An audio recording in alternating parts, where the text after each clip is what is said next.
How's it going, everybody?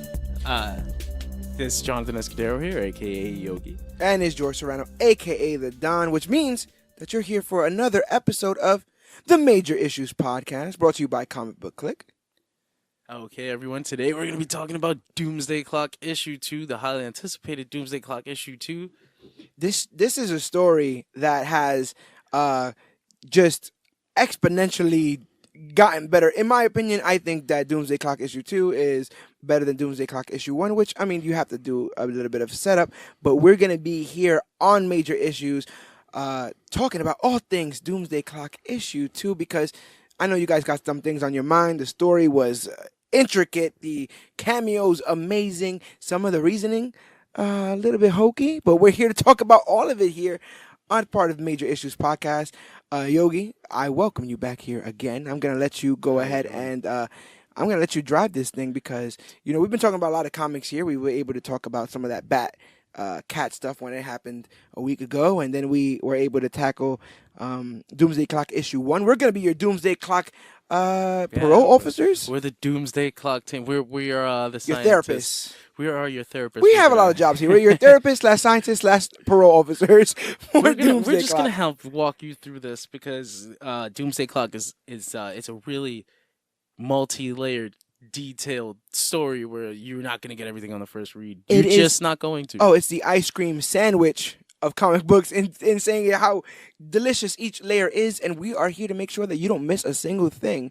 Last we left off with Doomsday Clock Issue 1, we found out that Ozymandias had a brain tumor and that he was hoping to find Dr. Manhattan to help solve the issues of the Watchmen world that has found out that Agent Veidt was lying about the whole octopus or his weird entire squid plan fell apart, so the utopia that we were left with at the end of Watchmen never came to be. It lasted like 2 weeks. Maybe it lasted 2 weeks before everyone didn't trust each other again, and the world was back at the brink of nuclear destruction, which is where we are now in issue 2. Yeah, and we have, when we left off on issue 1, there was a lot of, this is what happened to this universe, this Watchmen universe, post the events of both the book and the movie, if you've seen it.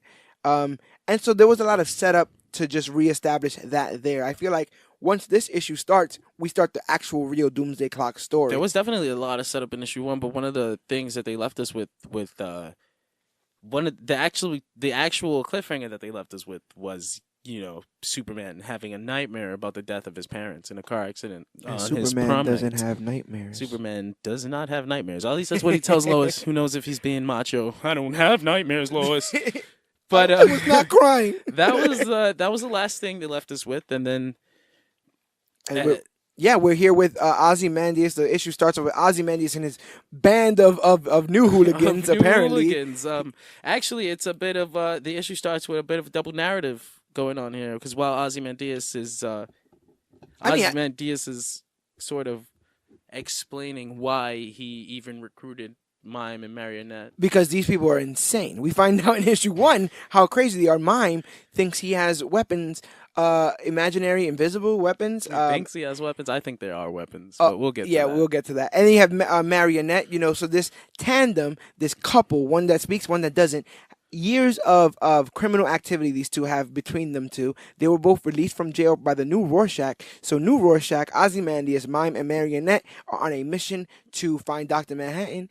And it unfolds in issue 2 why these two were picked in particular. Here we also get that cool zoom out effect that Watchmen, the original Watchmen, is famous for, where the cover of the issue is just a zoomed in version of what you see in the first panel. Right. So here we are. We actually get this story of, like you said, why Adrian Veidt even invited Mime and Marionette on his mission to bring God back to his universe, a.k.a. find Dr. Manhattan and bring him back home.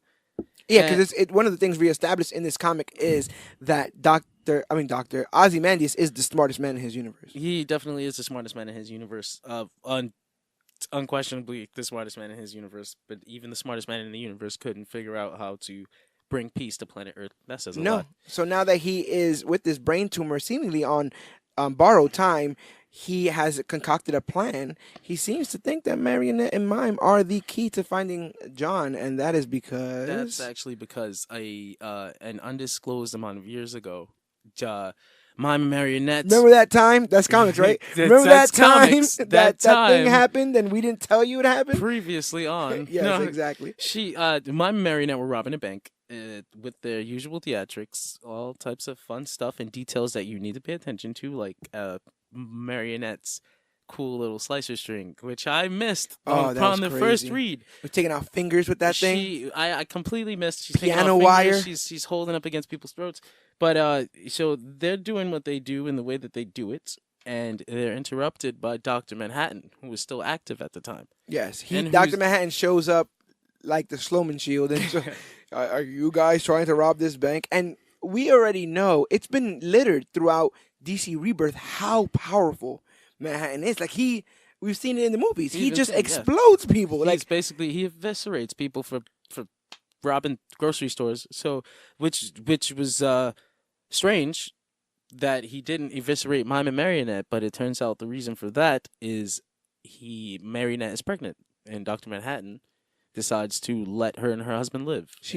Manhattan is able to sense the child, the unborn child inside Marionette, and spares both Mime and Marionette, even though these guys have done some terrible things, spares them because he does not want to, I guess, hurt or injure the child. But we can guess that it might be because he doesn't want to hurt the child, but at the same time, he let the comedian shoot a pregnant lady. Yes, we remember that. Yes. So we were actually... we're talking about Manhattan, right? So Manhattan has this kind of linear view of time. Maybe he thinks that this child will become somebody. Maybe this child has a destiny that he didn't want to impede on by killing it. Joker. Hey, we're just throwing things at the wall, see what sticks. Throwing things out there. No, but see now the mystery behind why Dr. Manhattan let these people live, whether it was because she was pregnant or whether she isn't, factor into why Adrian even brought Mime and Marionette with us. He feels that something about Mime and Marionette are going to remind Dr. Manhattan of the humanity inside of him.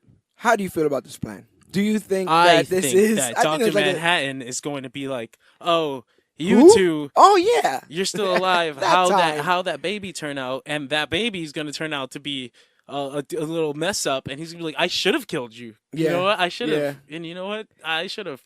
Maybe this speaks to the desperation of Adrian, well, right? Where he's got it's literally like tumor. It's literally like these two had kind of an interaction with him, so I'm gonna bring them along just to be like, oh, John, remember this? Remember these guys? So now Adrian's telling the story of why he's bringing them at the same time that he's tuning up the Night Owl's ship, the Archimedes. He's tuning it to take them on the trip to find Dr. Manhattan. To which all screens and clocks stop working. This is true. And Adrian asks Rorschach, the new Rorschach, dude, has it been 4 hours? Are these countries already nuking each other? Because, the world is at the brink of nuclear war. So. Yeah, and we should also say that the entire time, Adrian Veidt has seemingly the Doomsday Clock on his wrist. Like, he knows the exact time in which every nuke will be landed. Like, he knows what borrowed time they're on. So he assumes that once his calculations are correct, at a certain time, the world's over. Everyone's hitting that red button, that nuke button, and that all the superpowers of the world will destroy each other with nuclear war. Yeah, so time's up. And these guys didn't actually realize it, so now they're in a rush. Yes. Mime, Marionette, get your clothes on, grab your nostalgia. Yeah. Get in the plane. Let's go. Now, I don't know if you guys will remember at the end of Watchmen, Adrian sacrificed his big bull bastard cat. Oh yeah, he has cats. His nice cat. That big cat, he kind of sacrificed it to lure Dr. Manhattan into the chamber, and then do what he did to him. But he has this new version of the cat now, a kitten. Yes. And this is actually according to him, this thing is the key. This thing this is a compass. The most hipster cat I've ever seen in the history of the world. I do like the design. the ears are out of control, but the most hipster cat in the history of the world seems to be the key. I'm guessing this is what we're told will be the thing that leads them to Dr. Manhattan, or at least is some sort of compass. in this sense. Some of us are actually theorizing that this might be the same cat that was deatomized all those years ago, Oh wow! and might have As been. long as that cat is not the bat that flies through the window at Bruce, No. I think I'm okay. Yes, Father, I will but- become a bobastic cat. I will be Bobasta cat. I like that. How did you feel about the whole the world going to end? Well, see, now this is we're not sure if the Watchmen world actually ended the entire world, because like we said, time's up. The nukes are coming. Yeah. Adrian needs to get out of here. We need to find Dr. Manhattan. They so they do get out of there just in time. Nukes actually do hit New York City, and we get to see destruction and people dying. Which is ultimately what Adrian was trying to stop. That's the entire events of the Watchmen Watchmen miniseries. Yeah, is that him trying to stop this exact thing from happening, and he thought he did. So he's failed. He's completely failed. Now And now jumping legit failed. Like not only did he fail, but he etch-a-sketched it. He shook the thing clean, and now he's gonna go to another world. we get this, to be continued. To be continued, because we get this cool little transition from Rorschach's face to a New Rorschach, right? A new Rorschach, Yeah. to a Rorschach test being administered to none other than the DC Universe's Bruce Wayne, The guy who needs the Rorschach test probably the most. The most out of anybody. I'm so glad he's being looked at right now. But if you notice, there's a lot of similarities to when Rorschach, the original Rorschach, in the original Watchmen. Was it Malcolm? Was being he was being administered the Rorschach test by Malcolm Long, his therapist. So obviously this is an obvious callback to that. Bruce Wayne lying his way through psychiatric tests. I see boats, I see boats, I see boats. Please get me out of here. I got some hot chicks waiting for me on a boat. Right. So but when you look at those actual panels, they kind of look like a bat. They do have kind of like a bat. And I actually think that some of these here even play on the crime alley, kind of like two people dead with blood puddles and stuff like that. And he has to pretend that he doesn't see the traumatic images of, oh, he killed them again. They killed them again. Just boats. That's what's going on in his head, and he's going speedboat. I just see a speedboat. I just see a bunch of Russian models. Like, I don't see anything, but they're obviously Batman sees horrific images throughout these things. They actually do sprinkle throughout the rest of the issue the four pieces of paper that Bruce was shown on the Rorschach test. The 4 different designs are actually sprinkled out throughout the rest of the book, and in a way, they're showing you what Bruce was actually seeing. Yeah, what was on his mind. Yeah. So that was actually another great artistic thing that I don't know if it was Jeff Johns who told Gary Frank to do it, or however it was. And with this test of mental capacity or mental ability, this is the second DC hero who's calling into question their sanity in a way. Yes. Because Superman was like, "Whoa, I never dream," and now Batman is being seemingly evaluated for any kind of mental distress. And I mean, I don't know what it means in the world of DC when we start questioning whether or not any of the superheroes are sane in general. But Watchmen was a deconstruction of the whole superhero mythos, so it's just doing what it does. Watchmen's doing what it does again, making us question the things that we thought we already knew. Now, I'm going to have to remind you guys that this book is actually taking place 1 year ahead of the current DC universe, so what we're finding out now is that a year in the future, the people of the world are rebelling against the idea of superhumans and vigilantes. Yeah, we spoke about this a little bit in the Doomsday Clock issue 1 review. This whole idea of a Superman theory. There seems to be a theory that North America is more highly populated with metahumans, as they call them in the DC universe, because it's a concentrated effort to have more superheroes in America to defend America. And that Superman is the embodiment of the guard dog that America has as far as having these metas and an abundance of them. Yeah, well, this is actually a pretty cool parallel to the original Watchmen story, where there came a time in the history where people just didn't want heroes around anymore. They just didn't want the masked vigilante to do the policeman's work. Right. So we're actually seeing that happen in the DC universe for a different reason. Well, which is also another parallel to the Watchmen comic, where people people were a bit against the idea of a superhuman. Yeah. Dr. Manhattan, the superhuman, does he belong to America? Is this America's weapon? Right. Now we've got in the DC universe, are these superhumans Well, the line, America's right? weapon? What's the line? Who watches? Superman does exist and he's American, or Jesus does exist. It's one of those things. Right? God, the Superman exists and he's and American. he is American. Like that. There's a lot to say that, and maybe this is also a commentary on DC's inability to capitalize on the global nature of comic books. That's good. You know, we just got new Superman who's Chinese. Like literally, like 2 years ago, we got new Superman. Definitely a commentary on DC's lack of. Well, I wouldn't say lack of diversity, even though there has You been have a lack diverse of characters, diversity but over the years. But there's no world Yeah. of DC. Like everything seems to take place in these middle America towns, the central cities, the Gothams, the metropolises, and you might have diverse characters here and there, but we're not talking about Africa or Canada, and these things you have to seemingly think that they exist. So when you go ahead and say, well, why are there so many American superheroes? You know, you kind of get to play those things, and maybe this is DC's way of being more just worldly, figuring out that maybe they need more German superheroes. I'm not too sure what the demand is calling for. I think but Germany I'm all for does need some heroes. some German heroes. Some heroes, because Germany doesn't have any heroes. All we think about is that one villain. Oh yeah, he had a super. Germany had the best super villain of all time. Well-written super villain. Yeah, we're dealing with one too. But we're dealing with one too. We know what that feels like. Let's get back. Germany.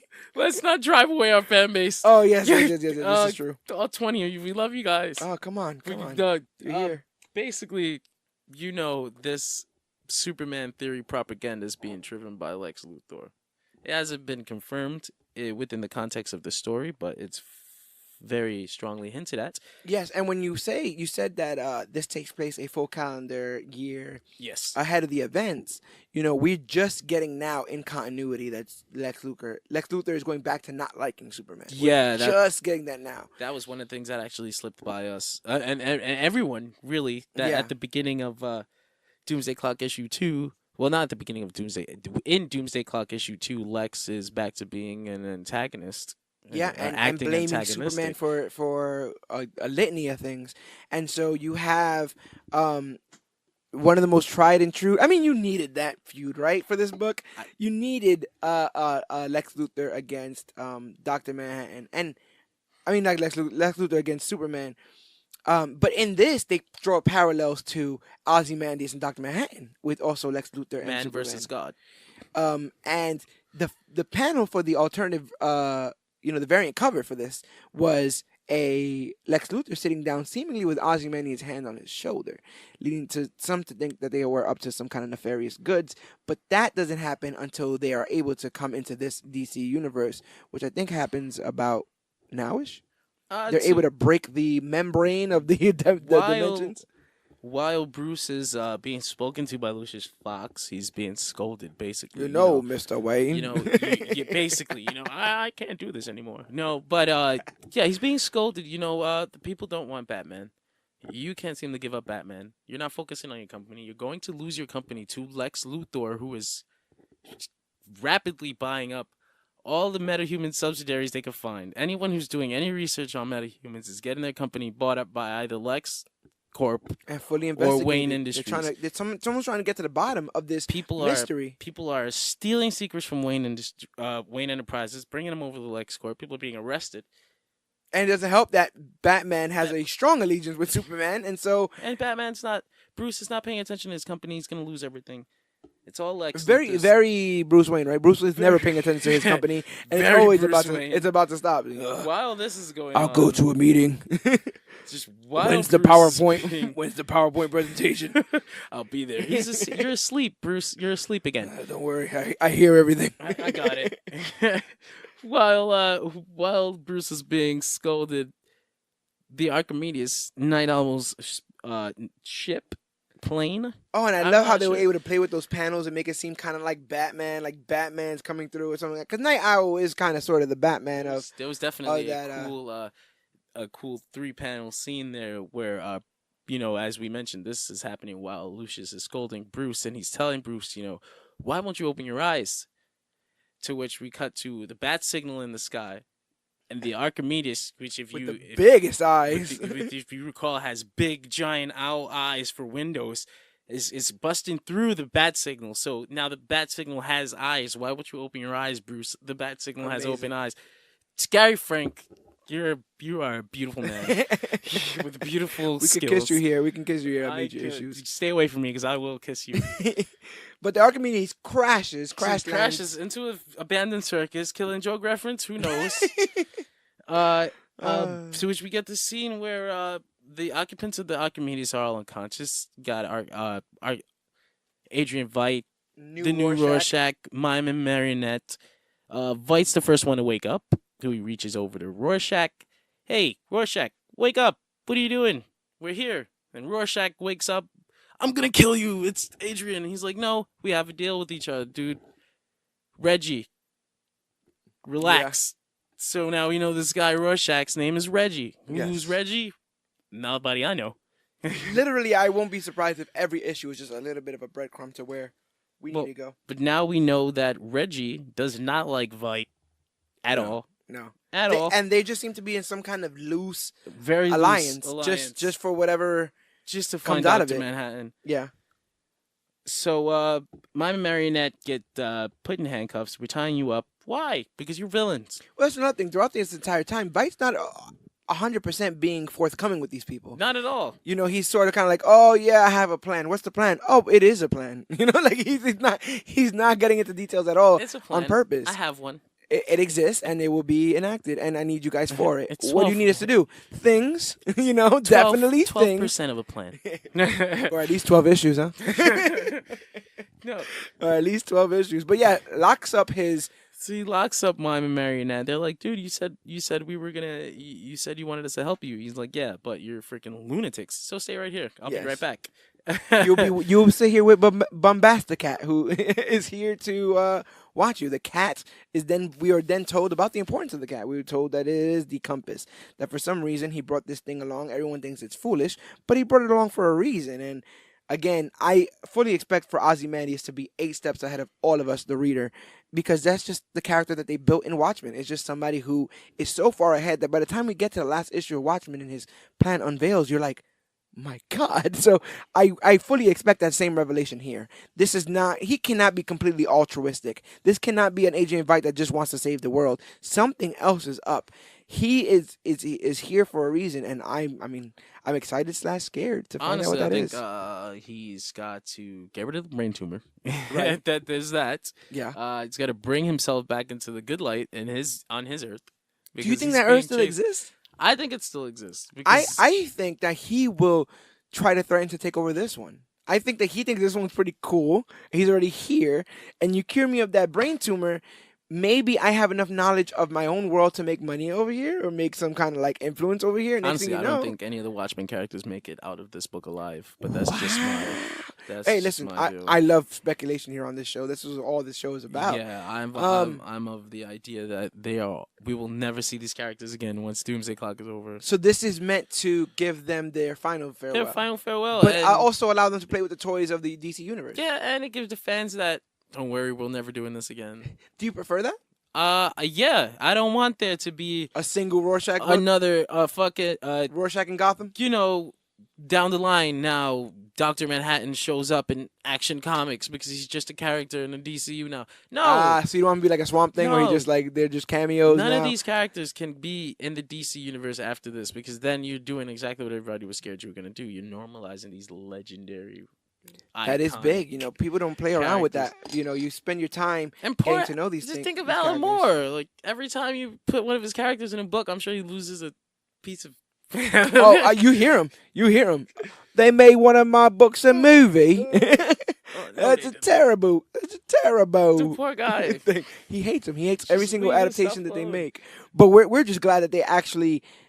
in this issue, we're able to get to the DC universe. We finally get it. We did get to see the Watchmen characters in the DC universe, and they're now traveling around a place called Gotham, which they actually heard of it? They recognize the name, and they both kind of scoff at it. Yes. Maybe laugh. Gotham? Yeah, I know. Yeah. Like, this is because in the Watchmen universe, the DC Comics fictional characters. This is what they read in the Watchmen universe. They read DC comic books. Yeah, the same way Ozymandias and Rorschach recognize Gotham, the same way we recognize Gotham Exactly, from the fictional silly characters. comic books that we read of these fictional people who did fictional heroics. But now, Except in their universe, the superhero genre actually died out.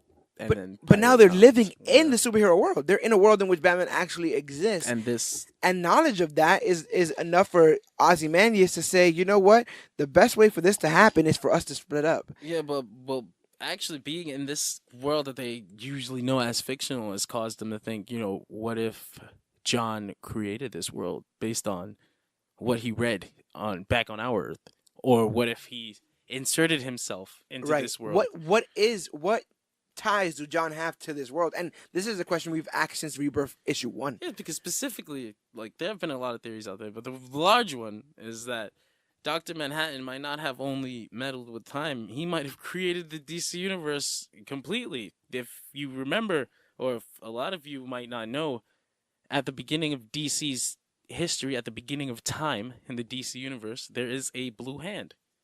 And that blue hand has all of creation. And Cronus saw it. And the palm, one of the Guardians, one of the race of people that would eventually become the Guardians was witnessed the time, and then the multiverse was created from that. But the important thing is the giant blue hand.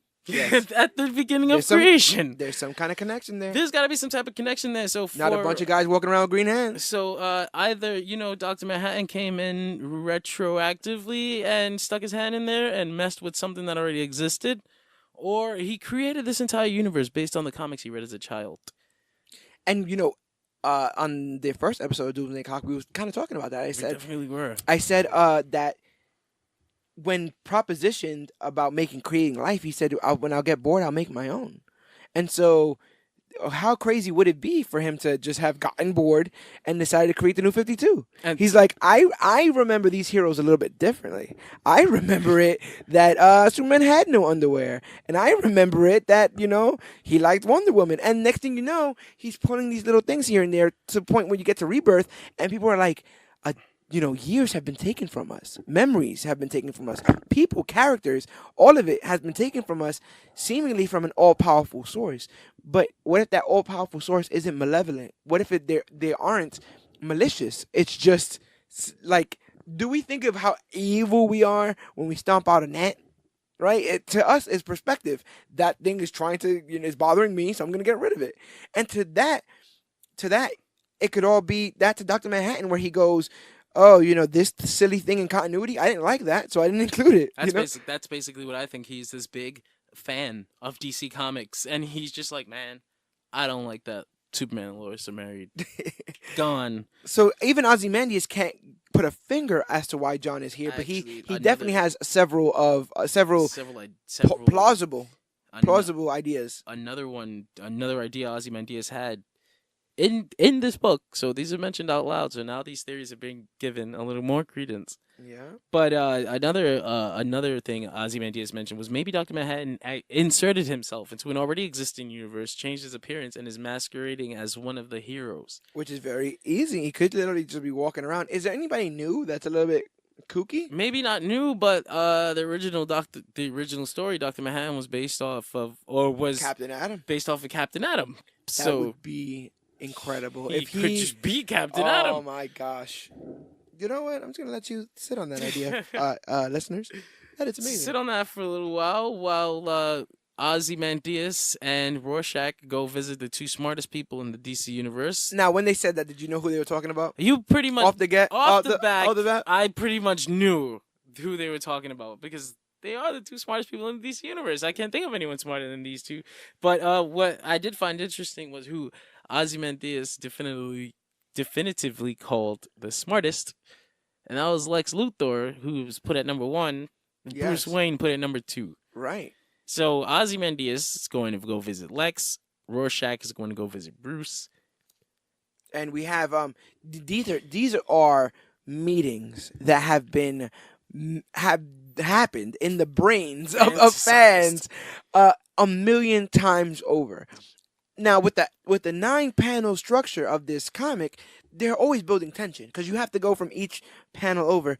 Were you nervous as you turned pages Oh yes, I to was how this was going to completely go? nervous because you've got these, like you said, he's got the 9 panel structure. Every panel we're slowly creeping towards what's gonna happen when Rorschach meets Bruce, or when Ozymandias meets Lex Luthor, or when Rorschach's eating Bruce's pancakes. He does. He eats. Which is He eats the man. Listen, I don't know many rules like you just got to the house, like what rules you should observe. But I'm pretty sure one of them is you don't eat another man's breakfast that's already there. He snuck into Wayne Manor through a window, and he comes across a plate, with a note on it, Master Bruce, here's your breakfast, and he lifts the aluminum off the plate. And the largest Rorschach smile comes across his mask when he sees these pancakes. It's the cutest thing. And not only that, there's a panel of him moving his own mask. He removes his mask to eat these things. Just 3 panels of Rorschach completely enjoying this thing with a smile on his face. And then he notices something strange about the floor.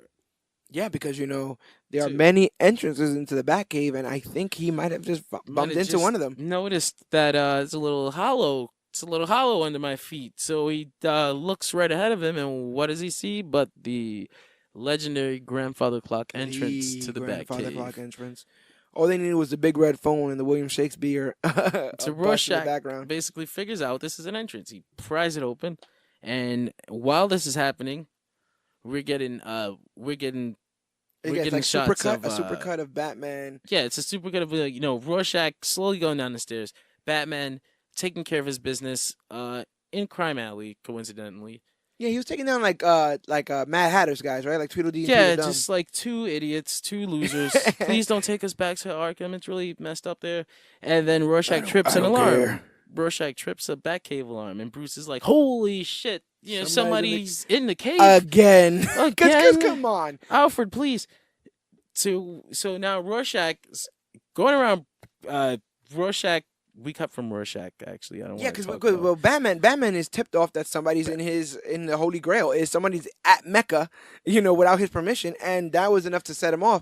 And I guess that was a good moment to pause because now we get to see the interaction between the other two. We actually get to see the meeting between Ozymandias and Lex, but there's actually something interesting going on in the background because, of course, if you're gonna do a book related to Watchmen, you've got to have things going on. Yeah, a lot of Watchmen was news reports, television reports going on. That's a lot of where they got the exposition. You were able to find out about the world building through things going on in the background. Or even in the actual background of the panels, where we've got Lex working on things, secret things, in his lab, in this environment where Lex is trying to figure out the metahuman gene, a cure, how to get rid of it, or how to make it stronger. Lex, he's always got his ulterior motives. So he's got his scientists actually fighting. They're in the back there. All the way in the background, Lex is, just leaving them there. You guys are fired. Scientists behind him scrambling, desperately trying to figure out whatever it is Lex has them trying to figure out because it hasn't been revealed yet. But I guess when you got that LexCorp healthcare, yeah, I'm you're sure. able to go ahead and fight for your company. We get a funny scene there where he passes by a sign that says, trespassers will go missing, crossed out over the will be prosecuted. But then he sees this weirdo in his office in a freaking purple and yellow suit. Yeah, it's like one of these Egyptian cosplayers that showed up into my office. Security's on the way. Oh, I love it. Can I say for a second that I loved the voice they gave Lex Luthor in this? Because he would be completely over it. Like a guy who says he's smart, cute. I meet these guys every 5 minutes. Like, he's like, can I have a moment of your time? And he's like, you can have as much time as it takes for security to get here before they take you. You have all the time in the world until they get here. He's just like, what are you doing here? And then he goes, I'm the smartest man on my earth, and you're the smartest man on yours. At that point, Lex is just like, okay, you know what? I've had a long day. Yeah. I'm calling security. I don't even want to hear this shit. Exactly. You can tell me a story if you want. And he tells him, he must have been like, hey, listen, bro, this guy, Dr. Manhattan, whatever, got shot with some things. I told everybody it was his fault. It wasn't. The whole thing happens. He tells Lex the entire story. While that's he happening, makes Lex watch Watchmen. They get the DVD. That's exactly what it is. He's like, you know what? Now that I think about it, if you guys are fictional in our world, maybe no. Yeah, Zack Snyder has a DVD. This did not happen. It will explain all of this.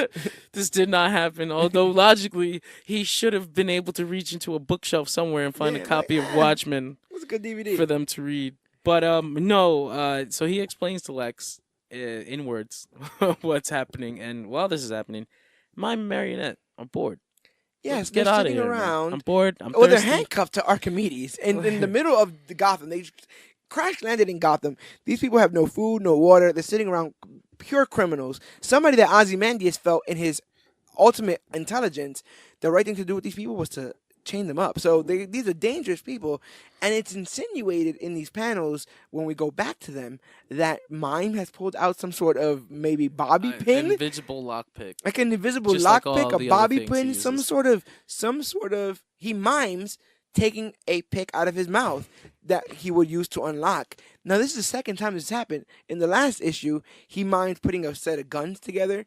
And in this issue, when they're at the bank, he holds up a finger gun, and he never uses it, but it's almost insinuated that he could? I'm fairly certain that he can use all these invisible weapons. Would this be the second hero with superpowers in the Watchmen universe after Manhattan? Yeah, because in the Watchmen universe, only Dr. Manhattan had powers. But if Mime... does Mime have powers? Or does he have... some weird... Has he gained something from this new universe that he didn't have in his old universe? No, because it looks like he might have had this weird miming thing. He definitely was He was definitely biting throats out in his old universe. So they teased a comic cover with it seems like there's a Joker on the cover. It's issue number 5 of Doomsday Clock. It's the alternate cover. It's the B cover. Right, and it looks like it's Joker applying his makeup. He's applying nostalgia. Very theatrical. But if you look closely, it doesn't even really seem like it's Joker. And we've been theorizing here on Major Issues that it might actually be Mime. Yeah. You see, in the beginning of issue 2 of Doomsday Clock that we're talking about now, Mime and Marionette are going through their old things, and they have nostalgia makeup and perfume. Nostalgia being the brand owned by Adrian Veidt back when he was popular on his Watchmen world. And the only people we've seen with those vials or those containers are Mime and Marionette, which they load those into the ship prior to them even taking off. So they might be on the loose. We don't know where they are at, but we're gonna go and end this with the final 2 confrontations of the comic. Yeah, so Mime and Marionette, they do get loose. They are gone, which adds to the question. He pulled out this mimed lockpick and they got them out. Yeah. How does he actually have powers? Well, while Lex, Ozymandias are having their combo, Rorschach is looking around Batman's Batcave. He's noticing, this almost guy, disgusted. This right? guy's a freaking disgusting freak. He's keeping trophies of his victims. He's sick. He passes by a Joker wall. Joker has killed hundreds of people. Newspaper clippings. He's got costumes all over the place. Then he notices the gun that killed Thomas and Martha, and gets a. That used to be accompanied by a note. That did except by a note. Eobard Thawne came by and was like, Nah, that kind of it's gone now. It hurts. It still hurts though. It still hurts. You were always the best delivery guy, Barry. Remember that? That was oh. I'm having a field trip. But continue. You can wait. No, before you continue, I want to ask you: does this interaction between Rorschach and Batman is it lessened because this is not our Rorschach theoretically? Well, I mean, in the fact that in the sense that this isn't the actual dream meetup of Walter Kovac and Bruce Wayne, but I mean, it is Rorschach meeting Batman. It is Rorschach meeting Batman. The mantle was passed on. Walter Kovac is gone now, but if it was Walter Kovac, we wouldn't have wanted that. Nobody wants people to bring Rorschach back to life because then you completely ruin the ending of Watchmen. Not only that, and Rorschach was a little bit Rorschach was homophobic and a little bit racist. Yeah. You don't want it. Maybe that Rorschach wouldn't have fit in 2018. What kind of fairy DC wears universe. a bat outfit? You don't want that Rorschach to discover Facebook. Yo, we're progressive. You understand? We don't need troll Rorschach. This is a new world. We got black Rorschach. This is as progressive as it gets. We could use a black Rorschach, so it's better that black Rorschach met Batman. Well, good thing he didn't have too much time for his little museum. Well, they didn't even because Rorschach, he's taking next a tour, to, doing he's his own taking tour. a tour of the Batcave when he gets caught, and so he's slowly turning around. He gets caught, sees Bruce. Before we get the actual meeting, because we were waiting for that. Because we were waiting for the actual face to face.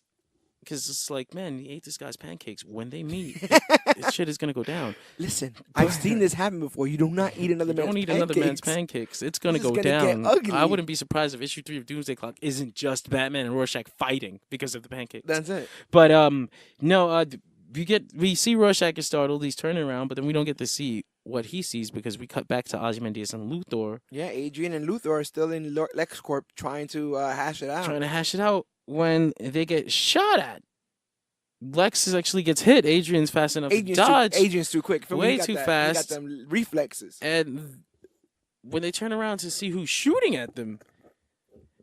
Did you expect this? Before you even mention who it is, did you have a feeling? I did not have a feeling. I didn't have a clue. I didn't have a sense. I don't know why I didn't, because as we know, Dr. Manhattan is a major part of this story, and Dr. Manhattan has the ability to time travel, pluck people out of time, and all that kind of create stuff. life.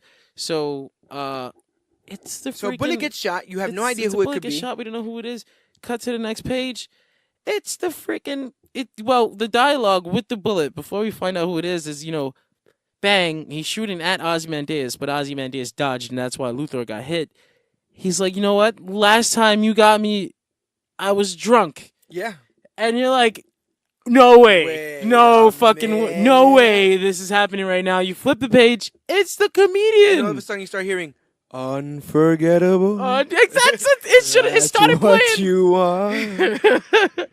And there he is, Edward Blake. Edward Blake. The comedian formerly killed, thrown out of a window. The entire reason. And we're not talking about a younger version of the comedian. No, this is the comedian that got thrown out the window, remembers it, and is angry about it. And the comedian's death is the linchpin of the entire Watchmen. The whole story is about the death of the comedian. Who did it? Why did they do it? That's the mystery. And now he's here. He's alive. And he's in the DC universe. He's alive in the DC universe. And seemingly has it out for Ozymandias. Now he has his memories. He remembers that this is the guy that killed him or tried to kill him. We don't know what this comedian has been. We don't know what this comedian knows. We don't know how this comedian feels. But we know that the comedian is back, and that's big. That's huge. There's a lot of questions that come with the appearance of the comedian. One, how?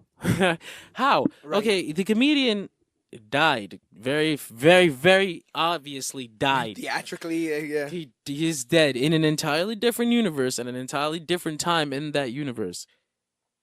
He's alive. He's in another universe now. What is now? It's almost not a question that Dr. Manhattan's. This is Dr. Manhattan. Oh, this is work. This is work. But how does Manhattan even know that Ozymandias is here? Well, you got to think that he's what is it? Omnipotent. Is he omnipotent though, or is he only aware of his own existence? That's all. That also can play into it. My thing is, if Dr. Manhattan created or you recreated comedian, right, or plucked him out of time, right? He did it only to be an adversary to think. Does he have other adversaries in wait? Well, is he willing to pull? You know what I'm saying? If he doesn't, I'm sure he's willing to pull people at a time whenever he wants. Are we going to see Night Owl? Is this a Silk Spectre possibility now? Do you want to see? Do you want it? Well, I mean, comedian was dead, right? No. I mean, if they're because we saw the world of Watchmen get. Oh, right. And we don't know. But we're literally dealing with a person that has done all of it. He could definitely just pluck Laurie and Dan out of time. And Do just you bring them want here. to see that? Do you with I now the inclusion of the comedian and this whole like clean slate of where we can go? Do you feel that for this to be a complete Watchmen DC crossover, we need the full cast of Watchmen? Well, I would say maybe we don't need to see an old fat Dan and Laurie, but not hot anymore. Right, No, right, well, right. that's not the reason why. Obviously, I'm not like, but they're not necessary. I don't feel it's necessary. I feel like if the story doesn't have to bring in these other characters, we shouldn't force them in there just for the sake of, hey, we got all the Watchmen characters and we have to get them all in. Yeah. If the story doesn't call for them, don't bring them. Leave them where they are or kill them. Well, we've seen this, right? We've seen these mega arcing stories where they feel like they have to pull everybody in. Everybody gets half a second of dialogue. And That's then what they're all I pushed don't out. want. That's exactly what I don't want. But they were mentioned already. So as in comics, as it goes with any story, you don't introduce a plot point. It's Chekhov's. You don't- Chekhov's gun. You exactly. Yeah, Chekhov's gun. How do you feel? Is there right now? We've gotten Batman in this issue. We had Superman in the last issue. Is there a particular DC character or team We got a that lot you? more Batman than we did Superman. Oh that's yes, for we sure. did. Is there any particular character or team that you want to see bump heads or meet these Watchmen? Well, I wouldn't say that I'm longing for any one character to- Interaction. other than the main event, Superman, Dr. Manhattan. in this corner. You know, the Superman Dr. Manhattan meet up because I want my questions answered. Why are you here, sir? Yes. What are you doing? And what have you messed up? And can I please have my 10 years back? Yes. and Thanks. just, continuity. It's an interesting I thing. We need it. really miss Bart Allen. So you think that the main event, the stake of this meal is Dr. Manhattan, Yeah. Superman. Yeah, from what we've been told anyway by Jeff Johns, the meeting between Dr. Manhattan and Superman, the meeting between the ultimate pessimist and the Yeah. ultimate optimist. Yeah. That's the man who's lost hope and the man who embodies hope. Like Yeah. that. This is the story of Watchmen that deconstructed superheroes 30 years ago, meeting the two people- superhero that yeah, two Watchmen people that was are foreign. deconstructing. Two people that are so far away from what a human is that they have a choice to make. It's strange. It's the man. It's the human who became a god and the god who embraced humanity, meeting each other. Not only that, but you can almost see that Dr. Manhattan was almost ashamed of his emotions. No, Dr. Manhattan completely abandoned his emotions because emotions hurt, and I don't blame him. I would have done the They same. hurt, and someone of his powers can do some very dangerous things. Because when it doesn't matter if you're omnipotent, you will be cheated on. He basically goes through that, right? He's like, just because it happens doesn't mean that I don't hurt for it. Just because I know it's gonna happen. Just because I know it's gonna happen does not mean it doesn't hurt. Okay, it's like gold turning to air. It hurts. It hurts even more because ever since I met you, I knew you were gonna put your mouth on. You know what? On the night owl. On the night owl. On Archimedes. Damn it. It's hard. It's hard. It's hard. But I'm so glad that they're able to do this story, and this second issue solidified that this is where I want to be. I just want to live while this goes on. I just want to have it go through every I do step. feel very blessed because I feel very blessed to live in a world where Jeff Johns, the ultimate fanboy, living the ultimate dream, got to write this story for the rest of us fanboys. The next step is Jeff Johns needs to direct a Green Lantern movie. Can we get there? Because I think he's the only one that's gonna love it that much. He tried to help. Last He was helped, right? Him and Berlanti, I heard, was on part of They that. were trying, but the studio kept shooting down all the good ideas. So you know how that goes. The studio's like, what if it's CGI? Though? Actually, before we keep going, I just needed to bring up that final panel, where Batman and Rorschach finally meet each other, and the legendary words are spoken between Batman and Rorschach, echoing through the halls of history. These words will echo throughout history. They will be in your children's textbooks.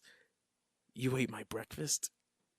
Yeah, I did. And that's it. And that is the end of the story here. That's it. Listen.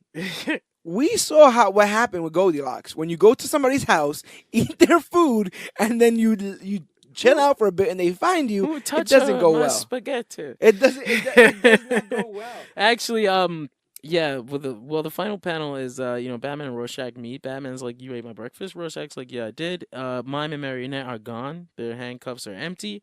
And then, as with every issue of Watchmen, and what it looks like will be with every issue of Doomsday Clock, we get the quote: "We are torn between nostalgia for the familiar and an urge for the foreign and strange. As often as not, we are homesick most for the places we have never known." Carson McCullers.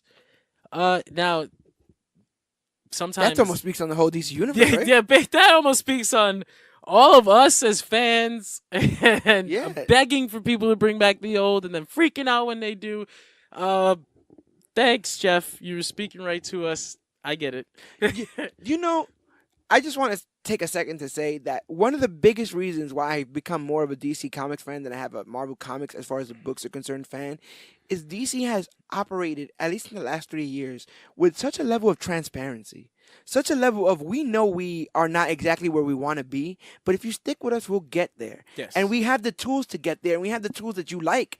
We've been doing well so far, right? Just have the patience with us, allow us to get there.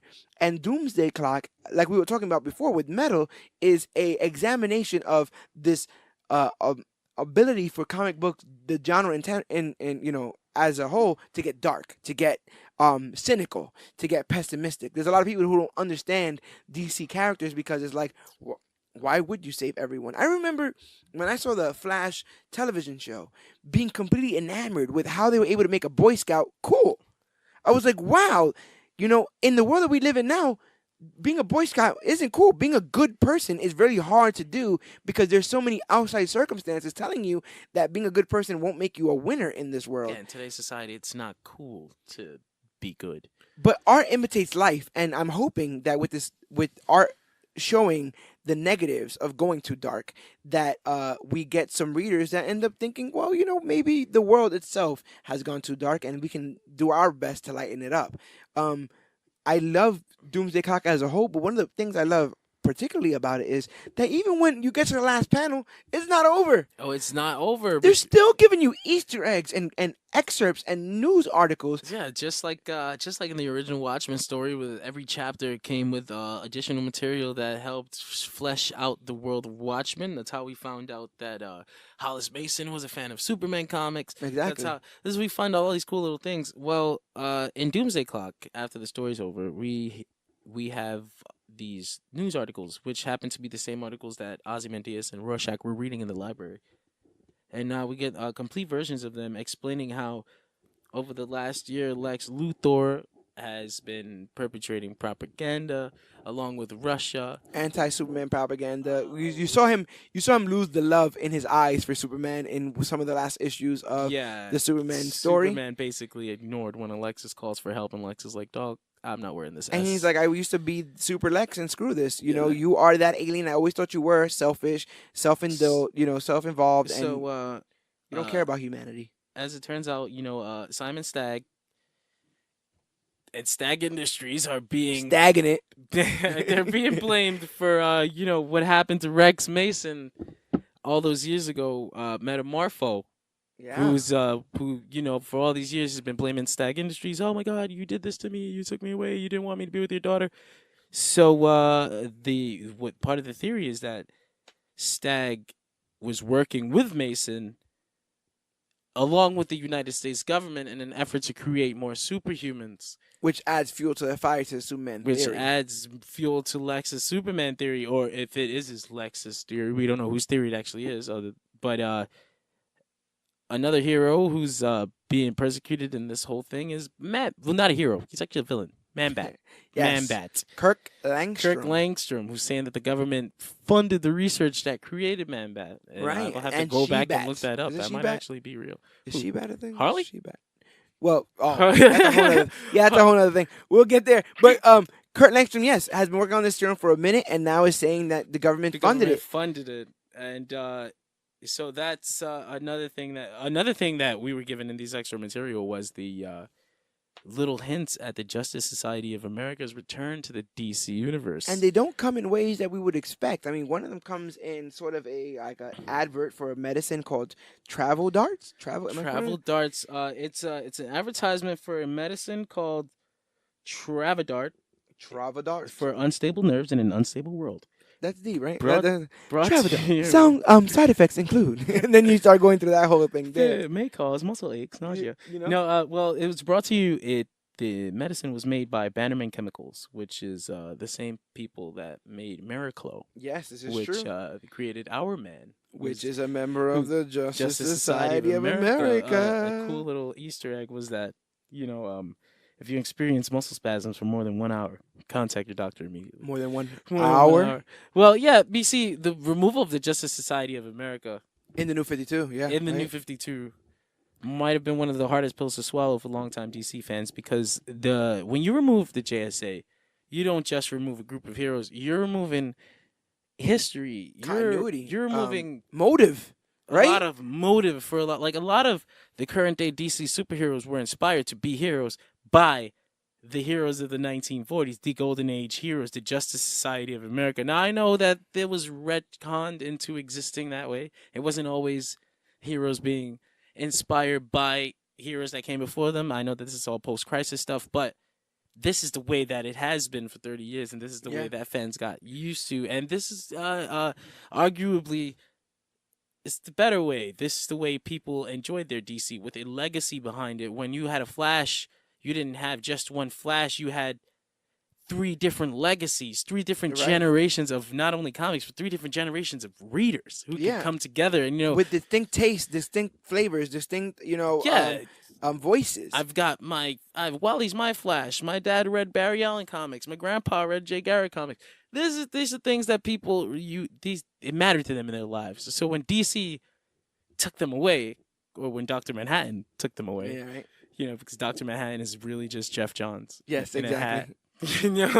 That's all it is. They took away people's memories, people's good memories and good times that they associated with certain things. And Barry Allen has even been said to that he was reading a Jay Garrick comic when he got hit by lightning. You exactly. Understand? That's where he got the name of the Flash from. So to insert these characters back to insert this legacy back into the DC universe, it's just another example of Jeff Johns doing what he said he would do, and that would be bringing back things of the DC universe that people love. That made it the DC universe. That made it the DC universe, but not just, sticking it back. You're doing it in a cool way here.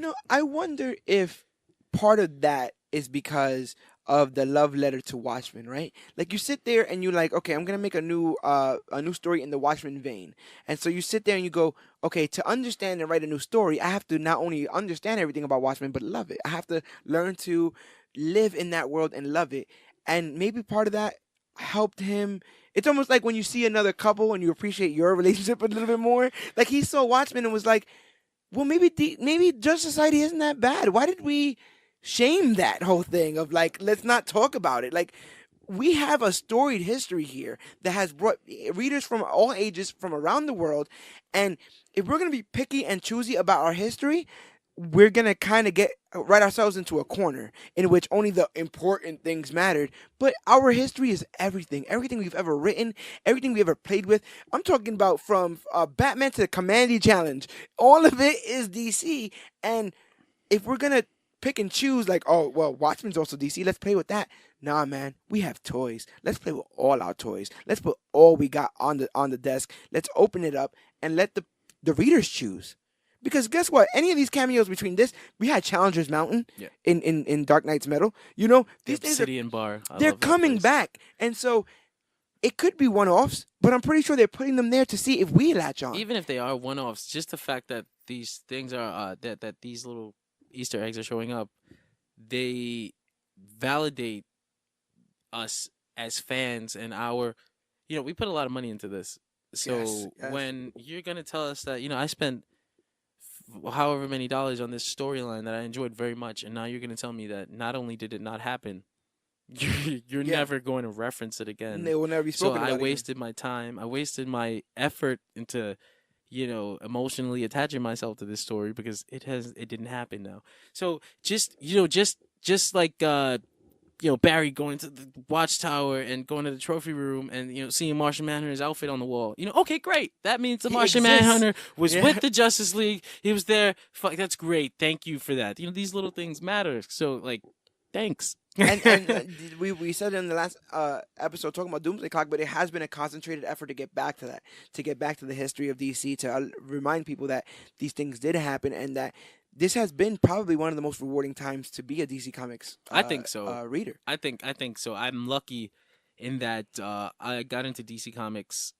I want to say maybe 4 or 5 years ago, where I really got into DC Comics, and I was into that DC research stage of my comic fandom, where like I'm like trying to devour everything I can and trying to see what fits in continuity and what doesn't anymore, and I'll read that too. So, and now when I would try to go back and read New 52 comics, I was like, oh, this is like this. They're completely ignoring certain things, whole cloth. Yeah, completely ignoring. This doesn't feel like what I was just reading. Like this doesn't feel anything like the DC I was reading. This feels like a bunch of corporate cookie cutter. Yeah. Everybody's simplified stories just to get the normal reader in. Yeah, I wasn't feeling that. I mean, it worked. It got me in, but I'm just saying. So I feel like I was lucky. I'm almost lucky in that when they took that stuff away, now that they're bringing it back, I almost feel lucky. Like I feel like I feel like I'm being rewarded.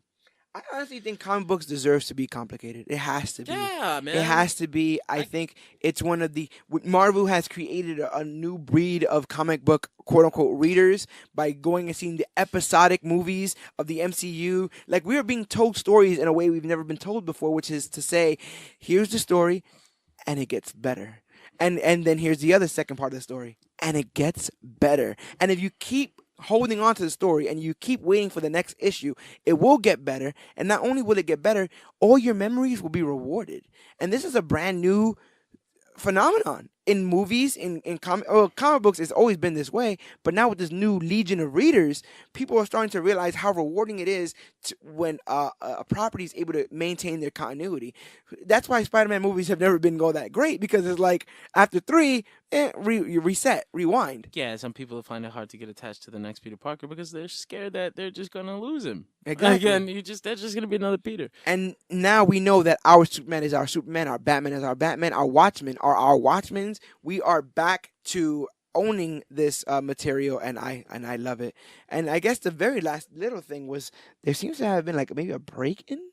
There was some sort of steel factory fire. Yeah, there was a green fire at an All-American Steel Factory, which, All-American Steel Factory. They had to like shove that in there, right? Alan Scott's Green Lantern, the first Green Lantern. Is this the gay Alan Scott? No, okay. I don't even think he exists anymore. I'm not sure that. Yeah, because he was. What was funny about that Alan Scott was like, he was supposed to be a gay Alan Scott, but they only gave him a fiance for like 2 pages, and then he died. Disclaimer: I don't care about anyone's sexual orientation. I can care less about any comic book character's sexual orientation. But that's how distinct them. That's how I can tell the difference. You got Alan Scott, the real one, and then you got Alan Scott, the gay one. Yeah, the gay guy. Alan Scott. That's the one. Not that there's anything wrong with that, but I think that there was something wrong with killing off his fiance in the first 2 pages and then never giving him a love interest past that. Another love interest. Now he's just gay by name. He's gay, but he won't do gay things. I guess is what. I knew a guy like that. Another thing is, maybe this is a little bit out of bad taste, but wasn't Alan Scott's weakness wood? Whoa, my God! That's a little bit there. Yeah, I just had to slide that in there. That is Alan Scott was weak to wood, and now he's no more wood for him. Wood is not woodless. His He will be woodless. But yeah, Alan Scott may have started this green fire. He at All-American Factory, which is a cool Easter egg because that was where he made his first appearance in All-American Comics. His powers are significantly different than the Green Lantern that we know. And so he was able to hold on to the eternal flame, the eternal green flame. And so people are thinking that this fire is pointing at him. And the point at Our Man and now Justice Society. As well as the appearances of Johnny Lightning. Yes, I remember that. That was in Rebirth, early Rebirth. We had Johnny Lightning. Yeah, he showed up in the Button. He showed up in Rebirth. Jay Garrick actually showed up in the Button for a split second. I forgot that even happened for so long. Someone had to remind me because DC is so little. Well, they were like Barry. And he's like, "Who's that?" He's like, "This guy's got a helmet. Why that guy has a pot on his head?" I don't know. I really like the helmet look. It's terrible. But do you think Justice Society are gonna be the heroes of this? Do you think they come in and they? I don't think they'll be the heroes per se, because Jeff Johns has made a point of saying, this is not going to be a slugfest. It's not going to be Dr. Manhattan just punching. Well, I hope it's not them playing chess. But it's basically going to be like a lot of action, a lot of verbal chess. But I think that all of Jeff Johns' mysteries that he introduced in the original Rebirth are going to be answered here. I think Awesome. he's bringing back the JSA. I think he's going to answer the three Jokers mysteries in here. I think he's gonna do it all. All the best writers, all the most prolific writers were able to come up to the ends of their mysteries For me, honestly, satisfying fashion. the three Jokers story should be its own thing. But I'm not a writer. Yeah, one step at a But I time, I don't know. guess, right? I don't. Now that I think it, I'm talking about JSA. I would like some of those Charlton characters to meet the Watchmen. Oh man, that would be Get kind the of cool. question, Though. get the question to meet Rorschach. Get Blue Beetle Well, to meet. more so. I don't know if you remember Grant Morrison. He had his story, Yes. the Pax Multiversity, and he created his Pax own Americana. Yeah, his own Earth with analogs I to would the like to see Watchmen that universe. Superman meet They, Doctor they Manhattan. should end Doomsday Clock with putting them on that planet. He should just be like, no, this is my Mars. Like, what's going on here? Oh my God, so good. Excuse me. Doomsday Clock has been rewarding as heck. I guess, right? Hell? It's been rewarding as hell. You guys got to get into this. We are going to be covering as many issues of this comic as possible, hopefully to a 12. satisfying conclusion. As long as As long as we're living away. and breathing. And I only live to each next Marvel movie. So Yes. come February, check up on me after Black Panther. But wow, just a rewarding experience. Watchmen was so rewarding to read. The DC universe has been so rewarding to read, and the combination of them both has been amazing. Issue 3 comes out the day that this drops. January I 31st. Is it January 31st? I want to say if it isn't, towards the end of January, definitely. if it isn't, there's other stuff to read. Don't be lazy. Don't be late. It's all out there. Go get it. Go get it. We're getting it here. We're doing as much as we can here on Major Issues. As you know, we cover comic books, we cover television, we cover movies, the best and latest and greatest that comes to comic books and comic book media. There's one small last thing, and then this episode was dedicated to Doomsday Clock. Doomsday Clock is going to have a large impact on the future of the DC universe. Now, Several titles will be spinning out because of this event. Definitely. Because we're talking about the future of the DC universe, I wanted to ask you about the new age of DC heroes. Now I've seen this. This has been something advertised at the end of many of the DC's books. They seem to have been coming up with a crop of new age of heroes. In some specific comics, you even get a 2 or 3 arc intro. We're getting a lot of previews. Me personally, I'm only liking the Terrifics. And I know that might seem like it's because I don't want any change. Don't bring any new heroes here. I'll stick with my old ones. Right. But this whole new age of DC heroes thing screams 90s gimmick. Yeah. And I'm just like, yeah, it does scream a sales gimmick. It's like it screams Dan Dito sales gimmick. But you know what's worse about it is I've actually come to terms with DC's cast of characters, and I'm actually realized that that's their strength in itself. While Marvel can go and create a Miss Marvel and Captain America Falcon and all this other kind of stuff, I feel like DC works better sticking to what they got. Now, I'm not saying that new characters shouldn't be created. I'm all for that. Let every section of the world feel represented. I'm with that. But I feel like with as many superheroes that exist between the two companies already, you are bound to create a new hero that's going to look exactly like somebody else that already exists. Or sound. Smash. Oh my God. There was like a Deadpool character that had the portals. Did you see that? Oh my God! It's like, what's his name? Sideways. There you go. Sideways. I have portals, but I look like Deadpool. Yeah, and he kind of trying to joke like Deadpool and selfies and stuff. So it's like I'm with that, and I'm not damning any of this. When obviously I'll have a chance to read it. It literally has a who's who working on it. Actually, there was a lot of talk about how this came about behind the scenes, Right. and unfortunately, I read it, and it did soil my view Oh no. on DC's new line of heroes. You see, what's happening is a giant power struggle. You've got Jeff Johns blooming and becoming the golden boy at DC Comics, while Right. the former golden boy Dan Dito is kind of losing his slippage here. So Tito's got this little gimmick going on, the new age of DC heroes. He's using up all the high quality talent.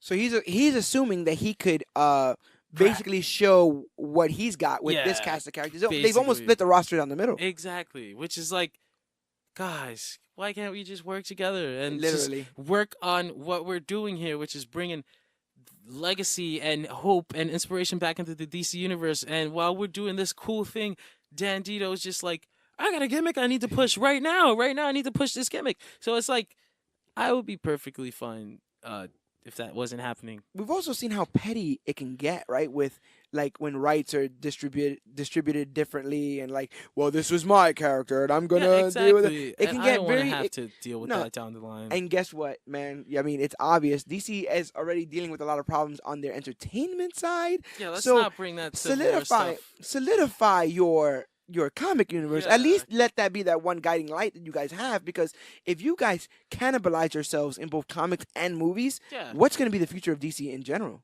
We're gonna have major issues if we're stealing major issues. He said it. He said it. He said the magic word. If we're stealing talent from ourselves just to say, look at me, I'm better than him. Look at what I can do. Exactly. I've whipped this up together. But it's the same universe.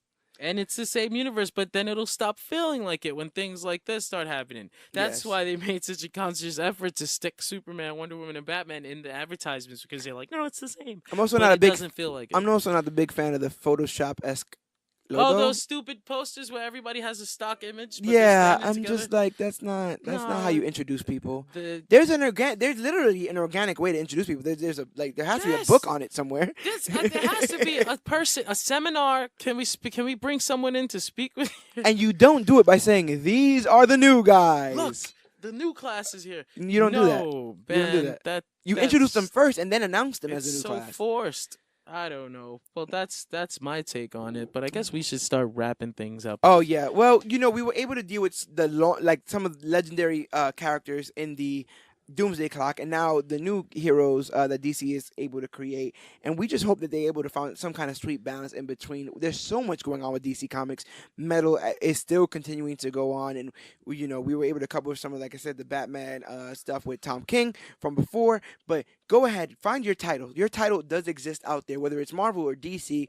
The book that speaks to you exists. I say find a title, find a character you like, find a writer that writes in the best, follow that writer. Welcome to the comic fandom. And listen, you can Google. There are literally hundreds, and I write myself hundreds and hundreds of lists that will tell you some of the greatest stories written per character, per artist, per a writer, and it's all so accessible. And when it's not, when you still don't feel that you have a tangential connection for these comics, that's where we come in.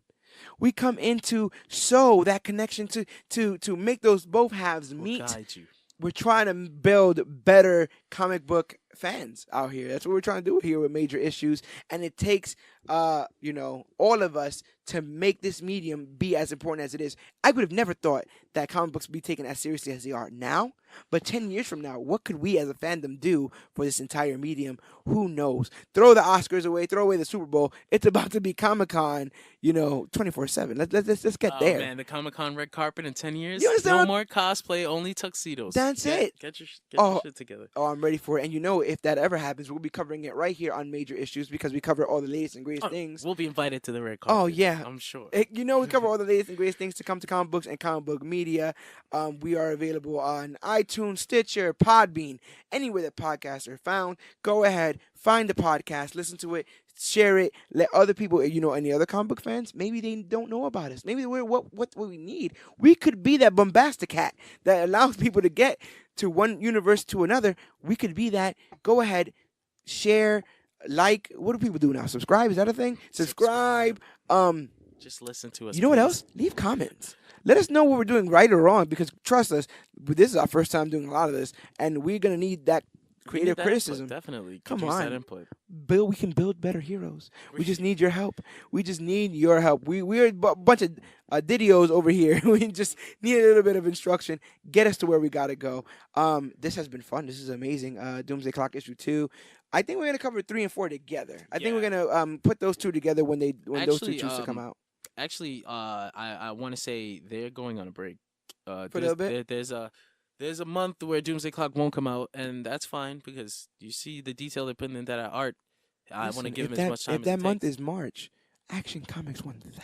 I have to whisper it, because Action Comics 1000. That's a whisper because my wallet doesn't want to hear anything about a $30 hardcover comic issue. But I'm like, no, I'm getting it. Already on the whiteboard at the Comic Book Clique headquarters is an entire Action Comics 1000 discussion. We'll be dealing with all things Superman. I can't wait to get into I will be it. there for that. It's tremendous. But I'm already thanking you for being here for this, the Doomsday Clock review, because I think you added a level there, and some of the fans, man, they've been asking for you. Yogi's been a name that's been saying out there, so I'm glad I'm glad you were here for that, and I'm glad we were able to take on and tackle Doomsday Clock issue 2. This has been the Major Issues Podcast dealing with Doomsday Clock issue 2. I have been George Serrano, aka the Don. It's Jonathan Escudero, aka Yogi. We have been Comic Book Clique here dealing with some major issues. We've got major issues. Don't forget, like, share, subscribe.